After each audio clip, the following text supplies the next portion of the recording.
We are now live. Okay. One moment as I configure the settings on Instagram.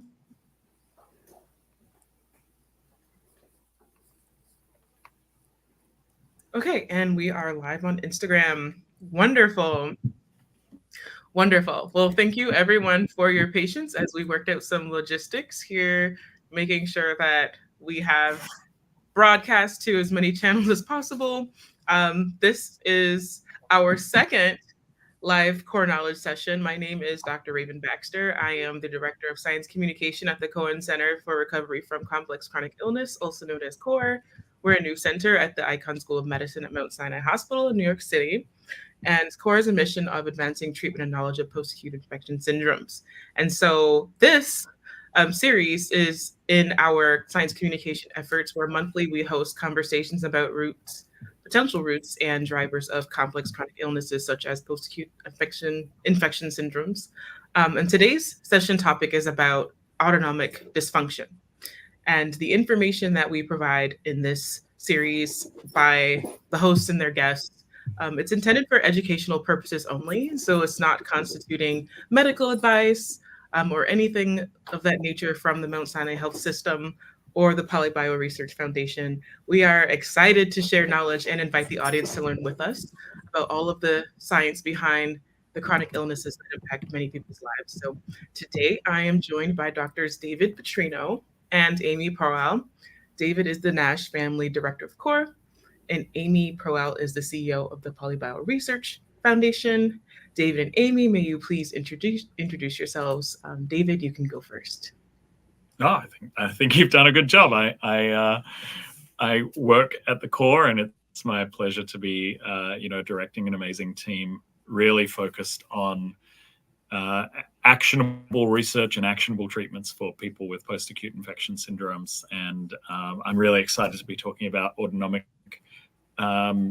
nervous system stuff today, because I feel as though it's a topic where, often you're told summarize it in 5 minutes, and it's really complicated and it's hard to summarize everything that the autonomic nervous system does in 5 minutes. So I'm happy to be here chatting about it today. Same. And hi, I'm Amy Proal. I'm the scientific director of CoRE. I look at CoRE and supervise what we're doing in a big picture capacity, look at the scientific trends we're studying and what clinical trials and treatments we should be doing. And as part of that, autonomic dysfunction is definitely a trend that runs through all of that. So I do also look forward to discussing it today. Yes, thank you. And autonomic dysfunction, I mean, it reaches far and wide. So I think that this information is going to be really impactful. Looking forward to getting it out. So as always, I love to start at the foundation of the science that we're going to be covering today. So let's talk about the autonomic system as a whole and what that actually is before we go deeper into the dysfunction of the system. Yeah, sure. I mean, the autonomic nervous system is something that I'm, frequently in awe of, in terms of, frankly, just given how intricate it is, I'm surprised we don't get more dysfunction of the autonomic nervous system. Because when you think, just if we break up what we're talking about here, we know about autonomously driving cars or autonomously controlled vehicles and so on and so forth. That's what autonomic means. It's this thing that's happening in the background that is completely happening without our permission. We're not telling our autonomic nervous system to do anything. Our body is simply on autopilot working. And our autonomic nervous system plays such an important role in making sure that all of our organs get the right amount of blood and right amount of nutrients. It makes sure that when we're in a room, we can regulate our temperature. It makes sure that we are remaining hydrated enough. It's telling us when to be thirsty. It's telling us when to be hungry. It's telling us how to respond to threat. It's telling us when it's safe, how we should be replenishing our resources, going to sleep, getting restful sleep, waking up, everything that we do that we don't have to think about. Imagine how stressful or how taxing it would be to be like, okay, breathe now, breathe in, breathe out, like even just trying to think about what, how we're taking in air as we're also exhaling and speaking and doing all of these things without passing out. Our autonomic nervous system does that. When we go from laying flat to sitting on the edge of a bed to standing up, our autonomic nervous system is there, making sure that our brain is getting enough blood so that we don't just pass out as our body, changes with demands to gravity. Everything that we do is governed by our autonomic nervous system, and we have zero control over it. We're not, I shouldn't say we have zero control of it. We're not thinking about it moment to moment. Our body is just doing it in the background, like a really good little computer. And so it's such a complex nervous system. It's made up of so many different parts and so many different, nerve fibers that it really is a wonder that for the most part, it works day to day in the majority of us. Yeah. And so I think that for most people, we may or may not be thinking about the autonomic system until perchance it is not functioning in the way that it should. And then you become very aware of your autonomic nervous system.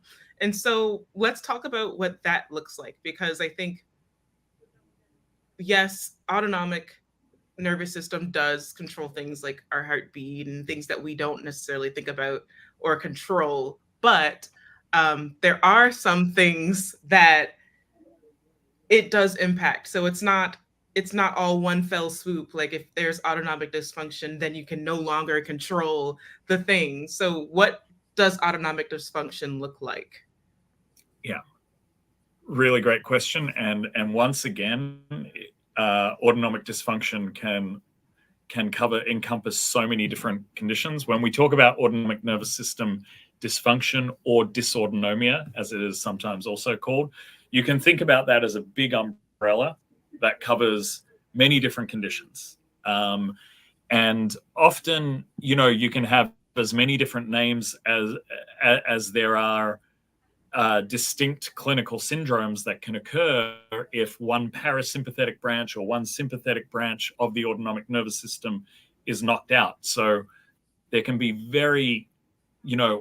very wide variety of syndromes and symptoms that can occur.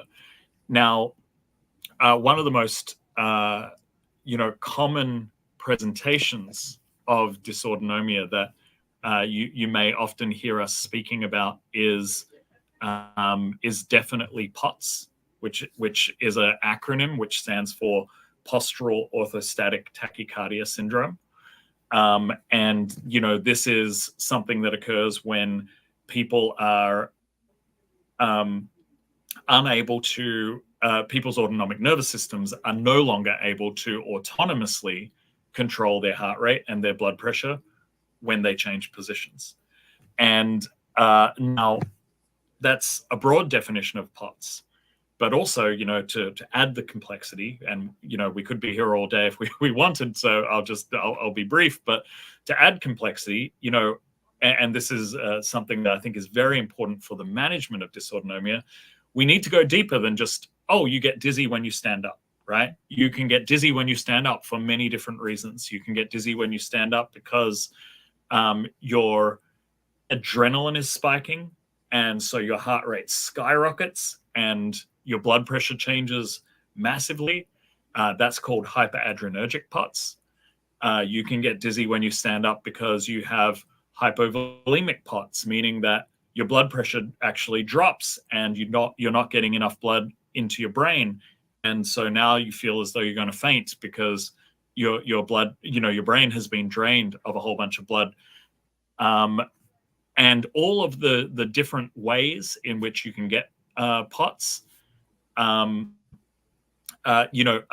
all be tagged to alternating functions of the sympathetic nervous system, the parasympathetic nervous system. These are things that we should define as well. Your sympathetic nervous system is what is sometimes referred to as your fight flight. So this is the thing that, you know, dilates your lungs, dilates your bronchi so that you can get a lot of oxygen into your lungs. It, you know, it makes your pupils dilate, so you get a lot of light into your eyes. It's the thing that makes you strong and ready to fight. Your heart starts pumping really heavy so that you're getting, you know, you're getting oxygen to everywhere you need. Blood stops flowing to your digestive organs so that you're not digesting in the middle of trying to run away from something. That's what your sympathetic nervous system does. And then your parasympathetic nervous system is what we call rest and digest. It's what makes you sleepy. It's what makes you digest your food. It's what makes you be able to sort of calm down after a strong sympathetic challenge. Both of them have to coexist in balance. When they start to misfire and misbehave is when you start to see, you know, very unusual symptoms starting to emerge. That can be whole body, they can be systemic, and they can also, I think this is really key importance, they can mimic what might be dismissed as psychogenic conditions like anxiety. We know for a fact that 80% of people with dysautonomia will first be diagnosed with anxiety wrongly before their dysautonomia is actually finally diagnosed. And in the United States, the gap to diagnosis of dysautonomia is around 6 to 7 years. So this is a real problem. And it means that a lot of people go untreated for a really long time before we finally understand that, hey, they have dysautonomia. Exactly. And I really, there's actually a comment that I'll just summarize from YouTube. And someone asked if something like air pressure could trigger the autonomic system. Like, for example, if someone is riding in a plane, could different altitudes be a trigger for some sort of symptom? And I mean, you both are more than welcome to answer, but I just wanted to add my own anecdote. I was talking with David in another setting, and like he brought to my attention that even something like eating can trigger my autonomic system to go into like fight or flight if it's dysfunctional. So I mean, I wouldn't be surprised at the many different ways that dysautonomia can present. Yeah, and I'd love to. I think that we can break things down into things that can cause dysautonomia and things that can trigger dysautonomia.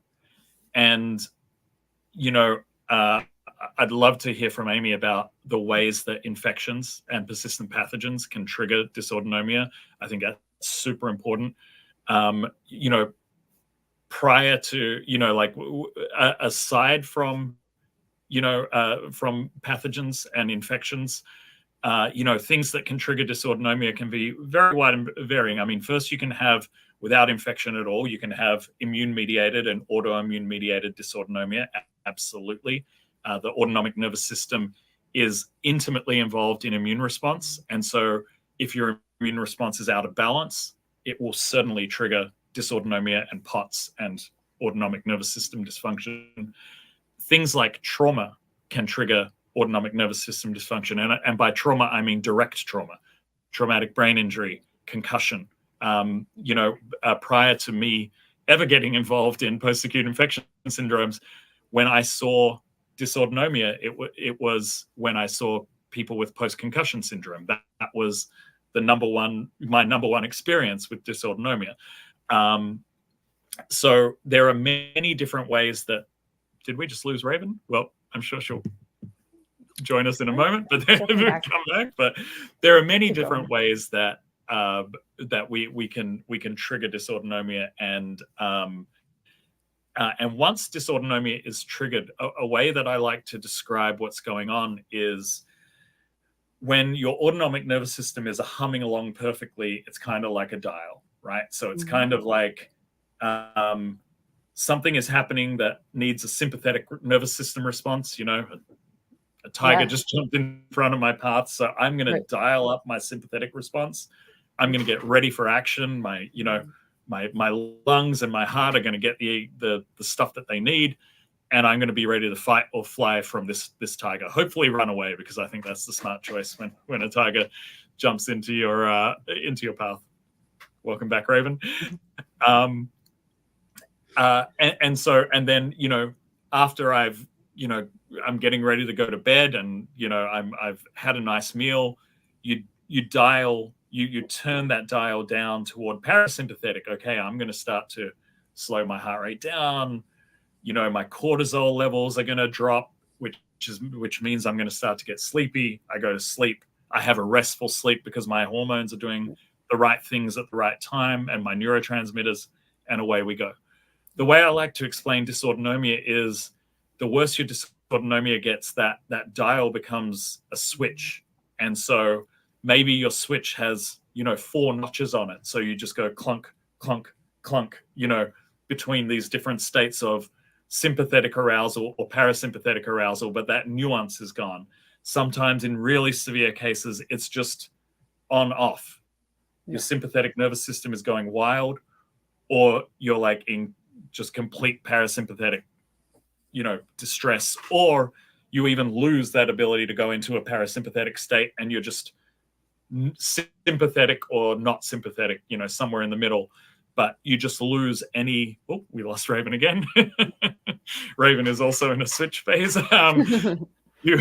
She's a binary state right now. It's Raven or no Raven, but you end up with this switch where you don't really have any control. And then at that point, once you're in a state like that, anything can trigger you to go into a problematic state. So, you know, people who struggle with too much parasympathetic overload, if you eat, you get this immediate, you know, distressing it's called postprandial, which just means after eating, fatigue, because as soon as your body starts to react to that food and respond to that food and start digesting, your body just clunks over into parasympathetic. And most people, they feel like they've been drugged. That's the report, is like they can't keep their eyes open. You know, it's like someone just blew a dart into my neck, and, you know, they've been tranquilized, because that is the power of the parasympathetic nervous system when you have no control over it, and it just knocks you over into that state. Similarly, people with hyperadrenergic issues can, you know, the slightest stimulus that you know, starts their adrenaline, even someone just speaking slightly too loud at a moment that startles them, will put them into just complete sympathetic arousal, and it might take them hours to bring themselves back to a regulated state.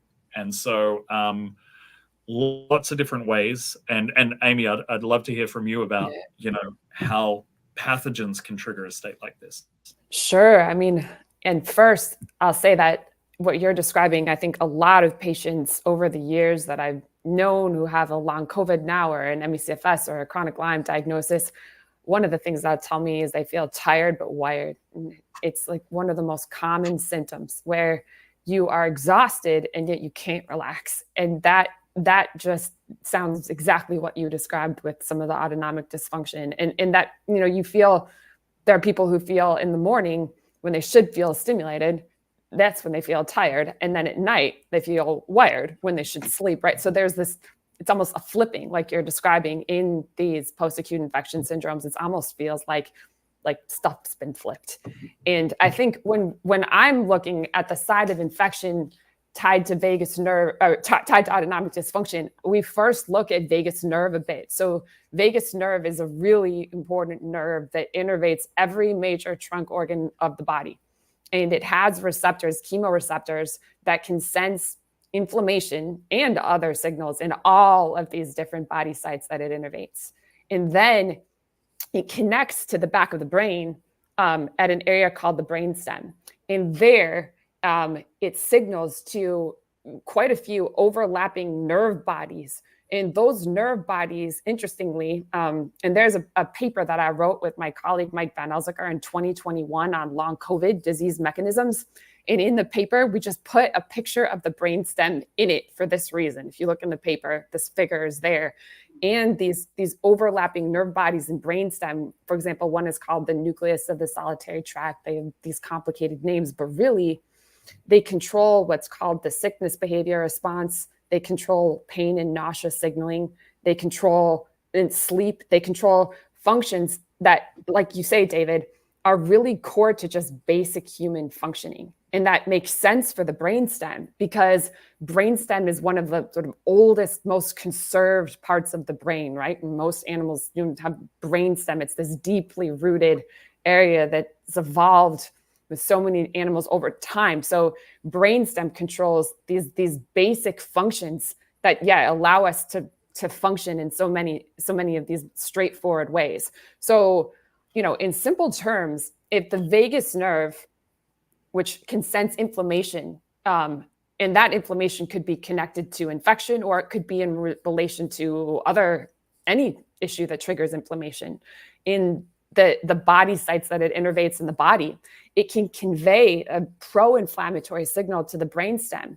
And then that pro-inflammatory signal can throw off the delicate balance of the signaling of those neurons in brainstem that control those basic functions, including the ability to just move from a sitting to a standing position without getting dizzy. So we look a lot at the vagus nerve, which really, it could be described as a superhighway between the brain and the body.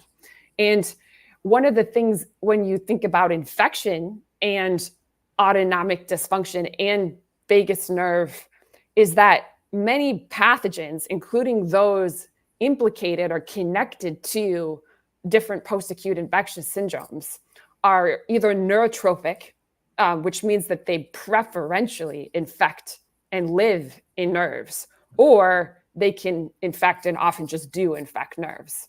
So the herpes viruses, for example, are examples of true neurotrophic pathogens. They reside in nerves, and in fact, they require nerves to move almost often from one site to another. They live often in the ganglia of the nerve, like the kind of base centers of nervous system connection, right? So in those cases, it's not impossible to think that when we're dealing with these conditions that are often initiated by or exacerbated by infection, for example, involving potential, let's say, herpes virus reactivation or other pathogens, and those pathogens can infect nerves, that could be part of why the autonomic nervous system, which is made up of nerves, becomes dysregulated. Because what pathogens often do when they infect a nerve or a body site is they modulate its activity. So they'll throw off. In other words, that's what they do. They throw off often the signaling and the everything from the immune environment to the metabolic environment of wherever they infect. So they can probably throw off the signaling of nerves. So we've been interested in thinking about, look, if the vagus nerve could be directly infected, or if vagus,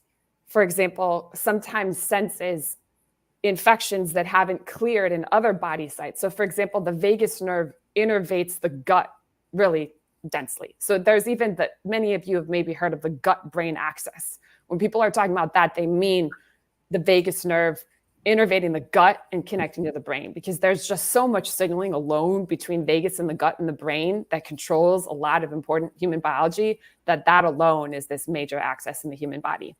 And so one of the things, for example, that we're finding in long COVID is that some teams are showing that the SARS-CoV-2 virus, or RNA at least, from the virus, potentially double-stranded RNA, which could suggest replication, still in the gut tissue of patients with long COVID, even up to 2 years or more after infection. Now, one thing that might be possible is that if that reservoir, we call that a reservoir, if that reservoir virus leads to some low-level inflammation, that could be sensed by the vagus nerve, by those chemoreceptors. And if it doesn't clear, just keep signaling, and then vagus signals to the brainstem, and that pro-inflammatory response that keeps throwing off the signaling of those nerve bodies that control really important parts of autonomic function can get skewed. So there really are pretty clear-cut examples, and they remain many of them to be studied. And in fact, we're doing several projects on this where it doesn't have to be, again, like David said, the only driver of autonomic dysfunction. We would certainly be missing out if we didn't study the connection between pathogens that infect nerves and problems with the autonomic nervous system.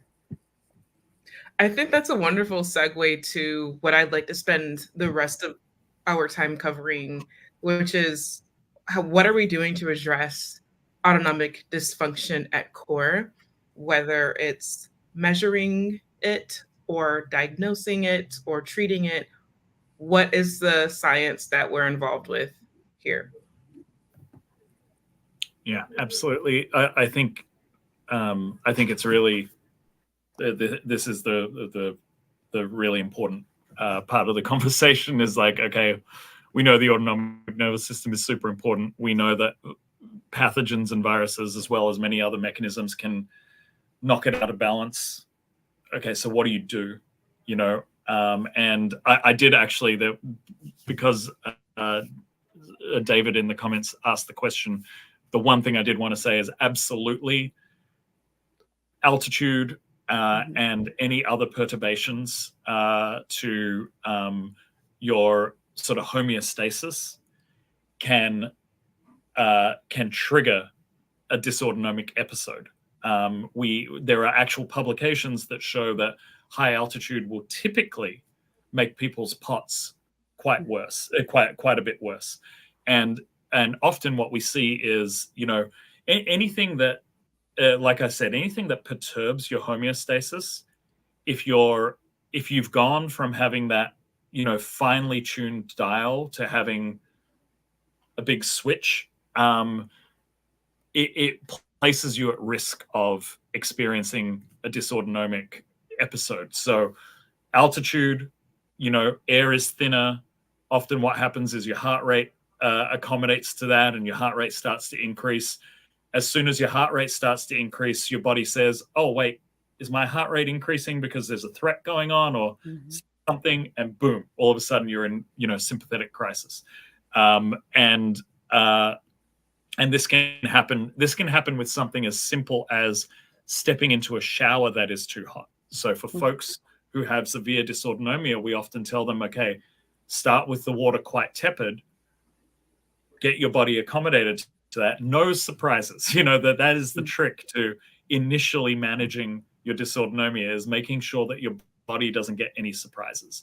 And then from there you can, you know, slowly accommodate. And so to that end, when we start to talk about okay, well, what do we do to treat autonomic nervous system dysfunction?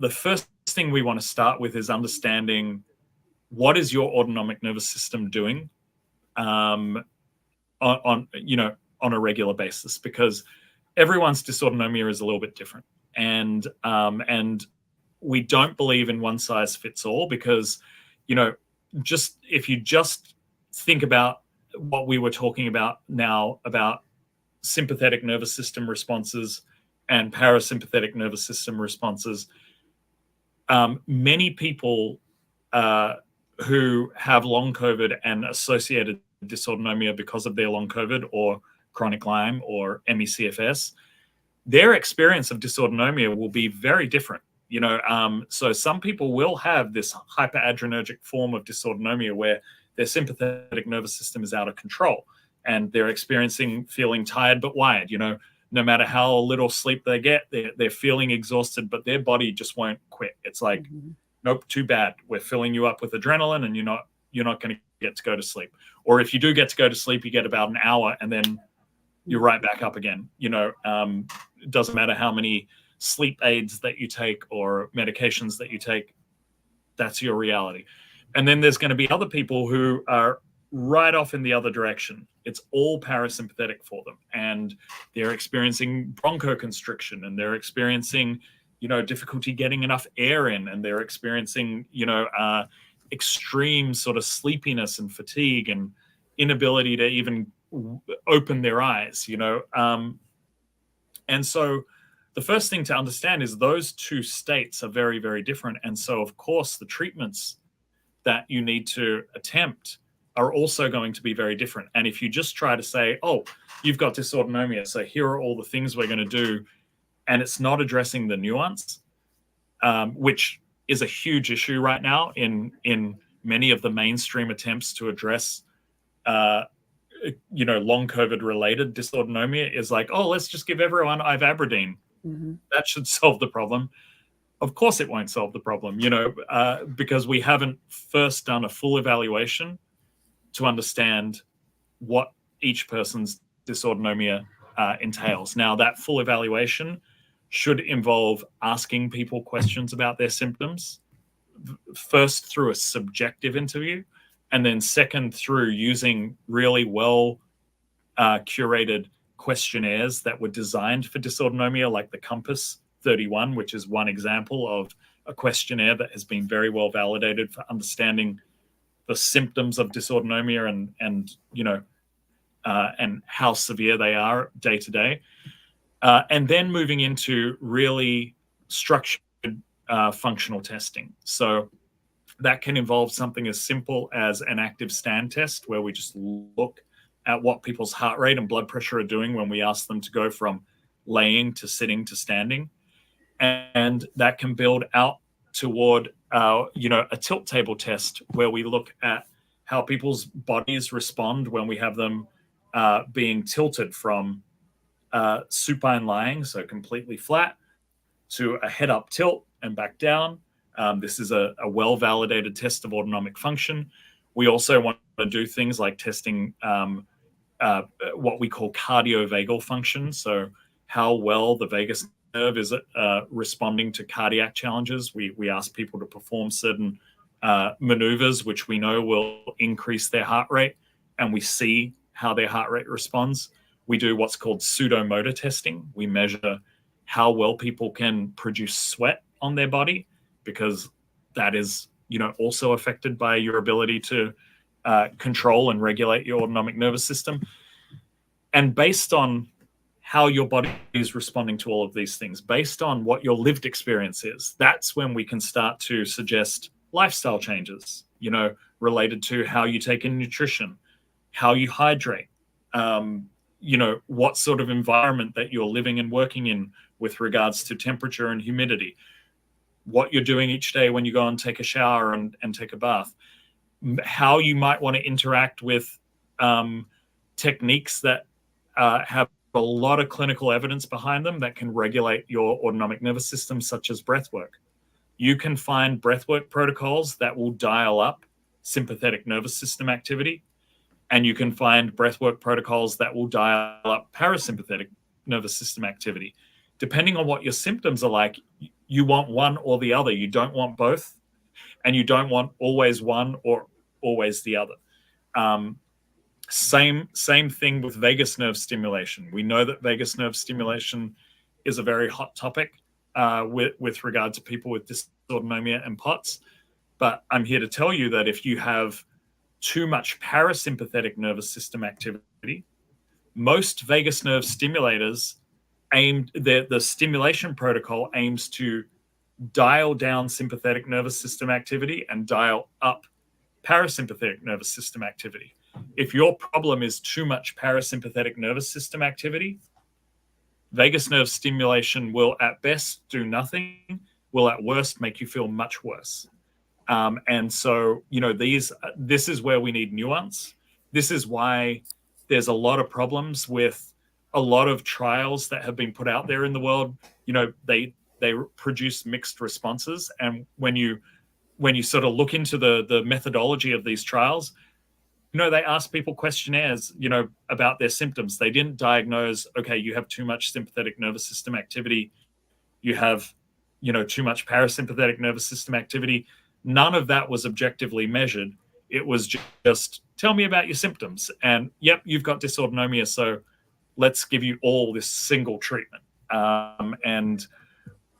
Both with our interventions as well as with our clinical trials, we're really trying to move beyond such a simplistic model and it's hard. You know, we're going to get things wrong, just as much as much as other labs that are doing similarly nuanced work, because the framework doesn't exist yet to do these trials well, or to recommend interventions well along a standardized clinical pipeline. But this is what we're trying to work toward, and this is the model of care and of clinical research that we're trying to build at the CoRE right now.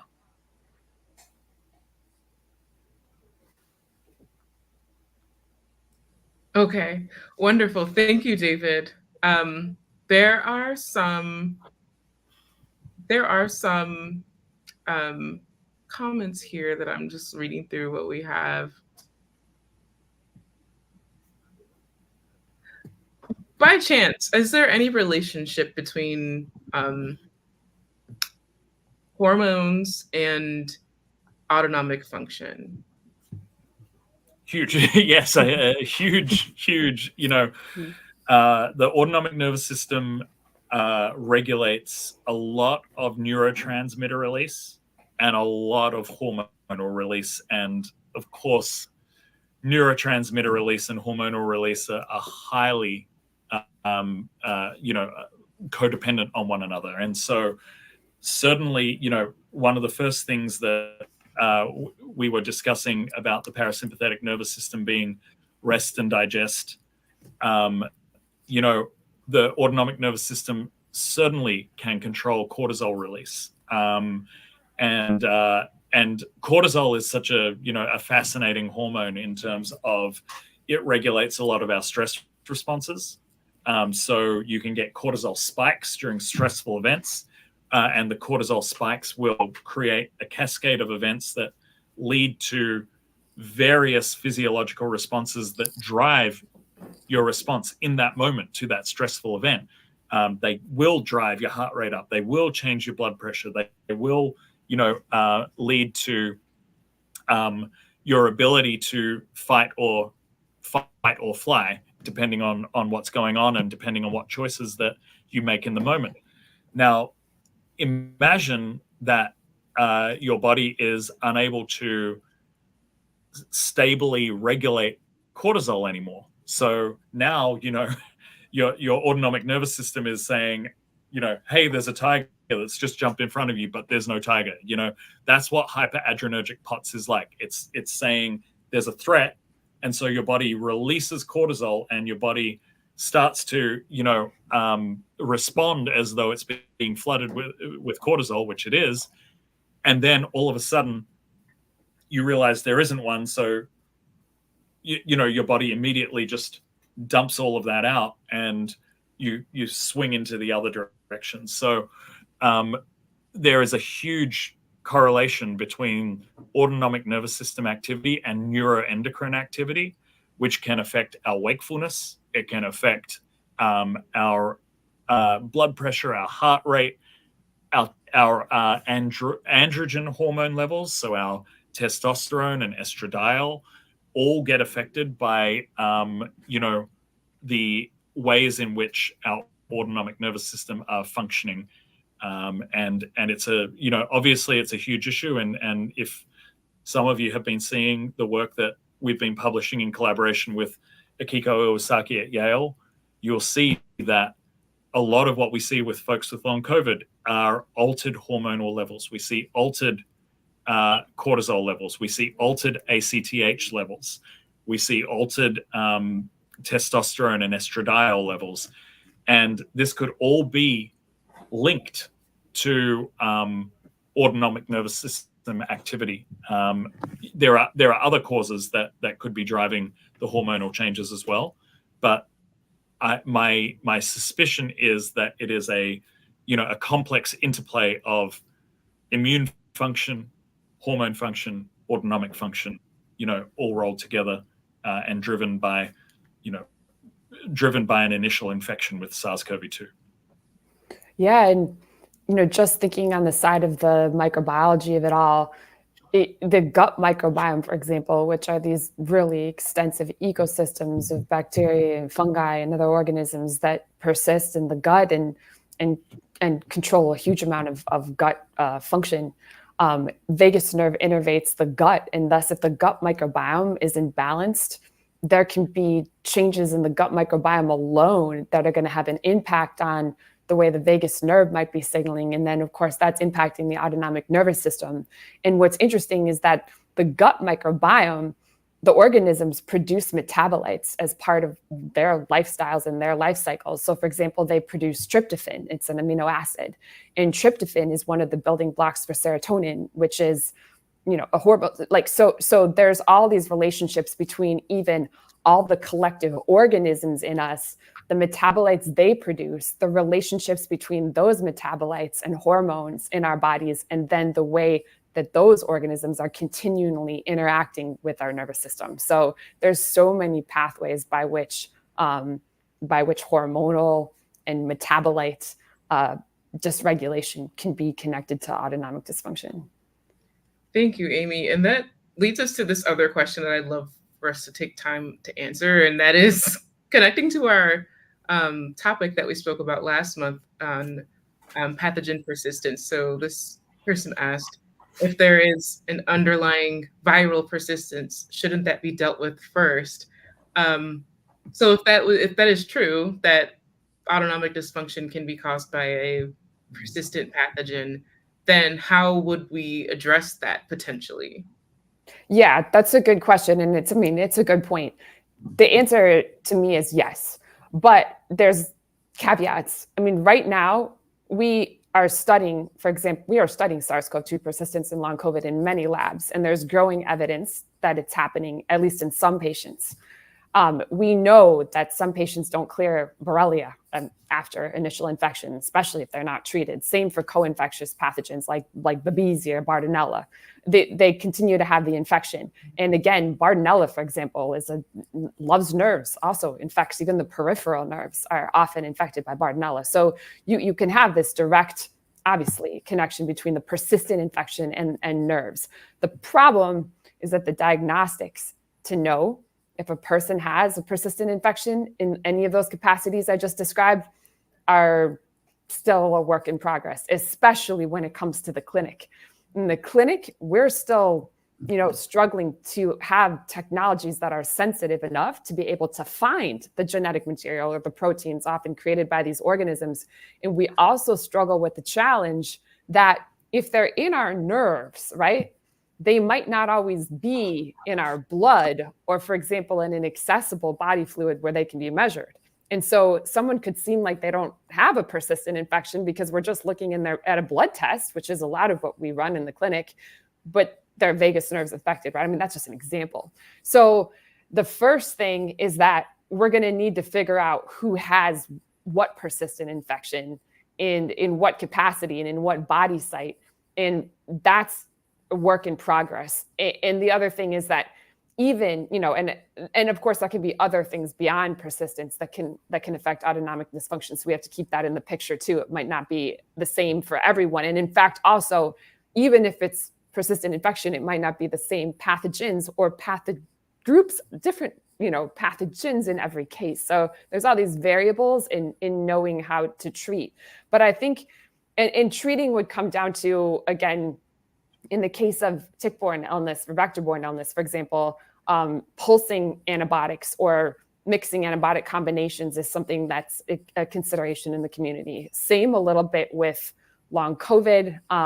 There are some teams that think we're going to need to go down the road when it comes to SARS-CoV-2 persistence and, for example, combine an antiviral with a monoclonal antibody or do drugs that come at these pathogens from different angles. But even as we start to try to make those clinical trials and treatments happen, I think David could speak to the fact that you would still probably want to do other things to help the autonomic nervous system, even if you're trying to clear an infection that might be part of the problem, to help it come back into shape. David, in other words, I don't think treating the pathogen alone would be the most productive approach. I suspect doing things like vagus nerve stimulation or all of these other things along with some of the other therapeutics for the infection would be best. And I think, David, I don't know if you have thoughts on that.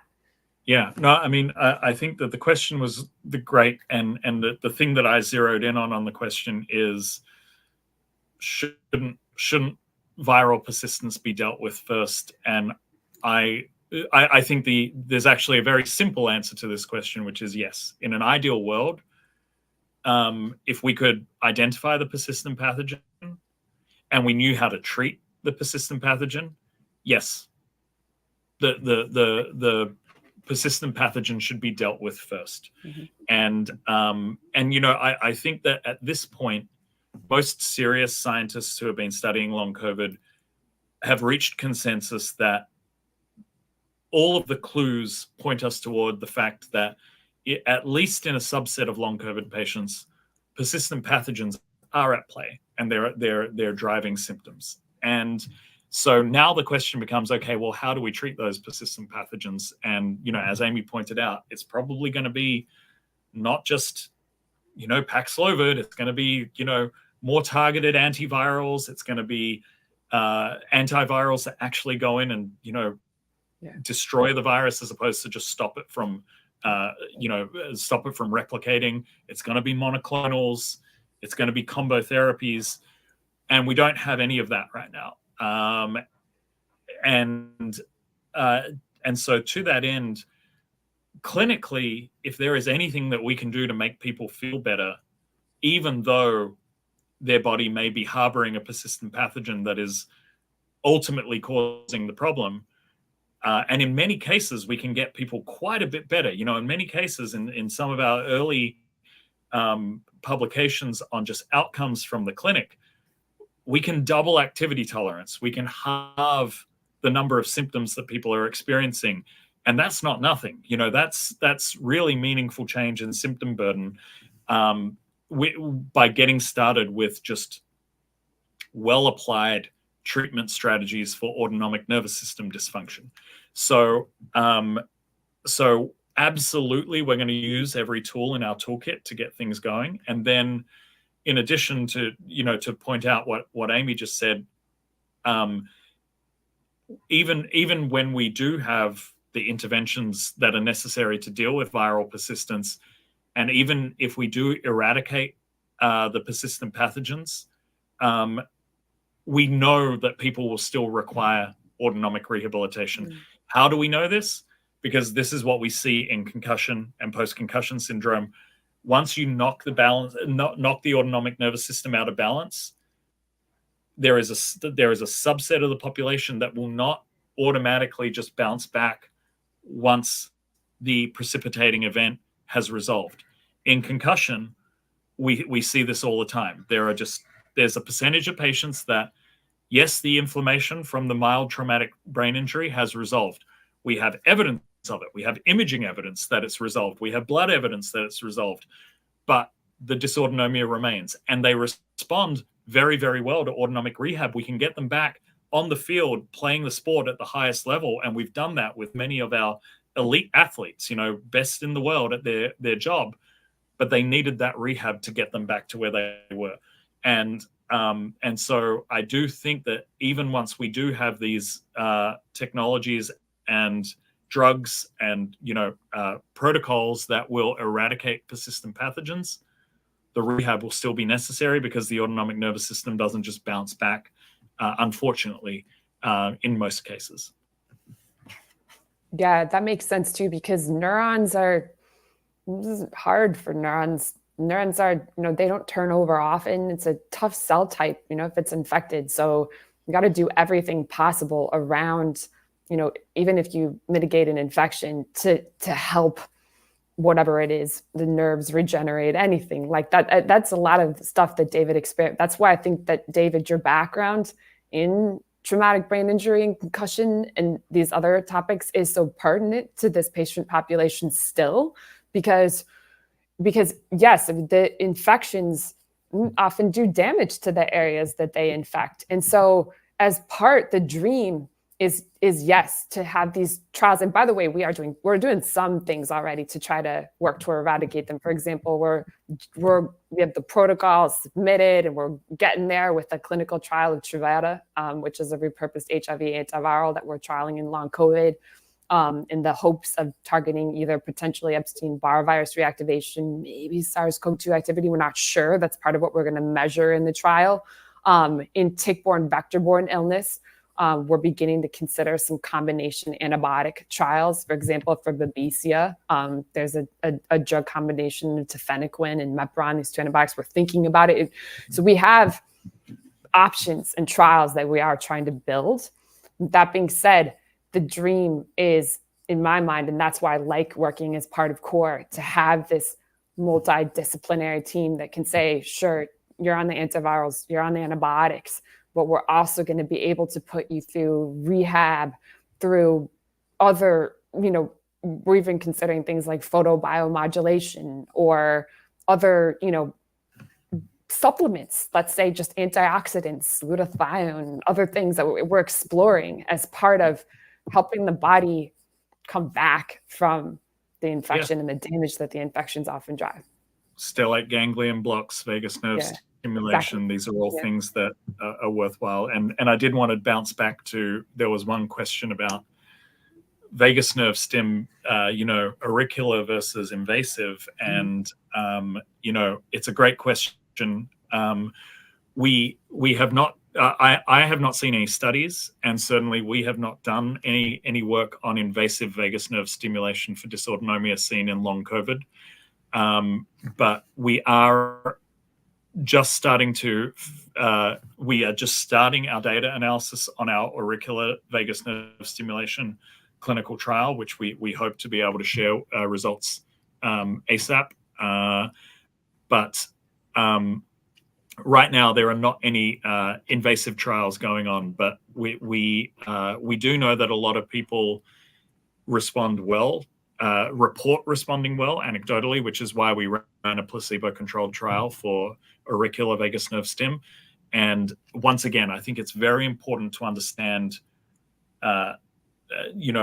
subject selection when it comes to understanding who is going to respond well to auricular vagus nerve stim, because I can promise you auricular vagus nerve stim it pushes the autonomic nervous system in one direction and one direction only. And so you need to make sure that you're capturing the right population if it's going to help.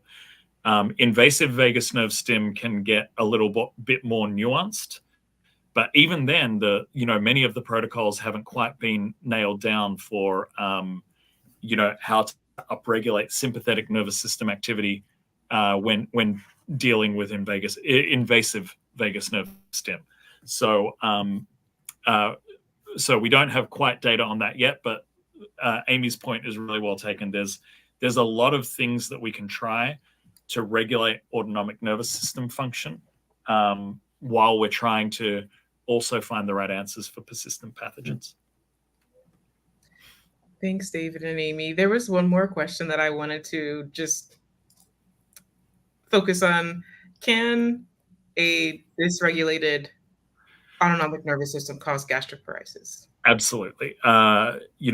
Delayed and absent gastric emptying. So just a little definition time here. Gastroparesis is when the stomach stops emptying itself, and not only delayed and absent gastric emptying, as is the case with gastroparesis, but also just general digestive motility can be vastly affected by dysautonomia. As we stated right at the beginning, we've got the sympathetic and parasympathetic. Parasympathetic nervous system is heavily involved with digestion and making sure that your gut is, working adequately, and food that you take into your stomach is then being passed into your intestines and then is being, processed for nutrients and then is being excreted. And if your sympathetic nervous system is completely taken hold, gut motility can stop entirely. And so that can be a huge issue faced by many, many people with dysautonomia. Well, thank you both. Thank you both for your time. We are coming up on an hour. And if there are any final remarks that you'd like to make before we part ways, let me know. Amy, you got? No, I'm good. I'm just, I'm glad to be working with, I think that the intersection of infection and the autonomic nervous system is a really important one. And I'm glad to be working with a group of CoRE that has such experience there. I think that's one of the exciting parts I'm learning about the different forms of autonomic dysfunction every day still. That's how many there are. I mean, or I'm learning about both how the autonomic system works and can go wrong. And so what I do see though is there's so many different things associated with autonomic dysfunction, but there's also then so many opportunities to try to fine tune it. And so I do see it as a really an area of innovation that's coming up. And that's one thing I'm excited about. Yeah, and I would absolutely agree with that, and also just share that, you know, my final comment, if I could make any comment about the autonomic nervous system, is that which can happen will. You know, it's such a fully integrated, complex system that there are so many symptoms associated with it, and we're just beginning to scratch the surface. It has been such an under-researched area of physiology for so long that anyone who is confidently telling you that, you know, there's only one treatment for dysautonomia or for POTS, and that there is only one way to do things, they're absolutely incorrect. We really haven't done nearly enough research, and we really haven't done we haven't even scratched the surface of the way the autonomic nervous system affects every aspect of our lives. And a lot of high quality quantitative research needs to happen, and it needs to happen fast to help everyone who's struggling with these very sometimes highly disruptive and highly debilitating symptoms.